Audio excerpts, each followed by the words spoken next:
এই টেকনাফে হঠাৎ করে সব লোক বলে উঠছে পিছন থেকে, হুজুর সাপ সাপ।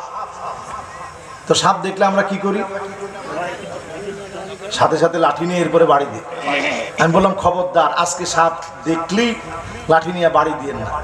3 বার বলেন যে সাপ হলে তোরে তো মারবো, আর যদি জিন হও তাহলে চলে যাও, জিন হলে চলে যাও, জিন হলে চলে যাও। এটা বলে পরে আমি একটু দোয়া পড়তে বললাম যে সবাই একটু চক্ষুটা বন্ধ করেন, দোয়া পড়েন। বিসমিল্লাহিল্লাযী লা ইয়াদুররু মা ইসমিহি শাইউন ফিল আরদি ওয়ালা ফিস সামা ওয়া হুয়াস সামিউল আলিম। একদিকে দোয়া পড়া শেষ, বললাম চোখটা খুলেন, বলছে তো সাপ নাই। জোরে কোন আল্লাহু আকবার। সব জায়গায় থাকতে পারে। এই যে শিক্ষা প্রতিষ্ঠানে এখন সাপ দেখতেছে, কারণটা কি? এরকম জিন দেখতেছে, কারণটা কি? এখন শিক্ষা প্রতিষ্ঠানের ভিতরে আল্লাহর রহমত ওঠার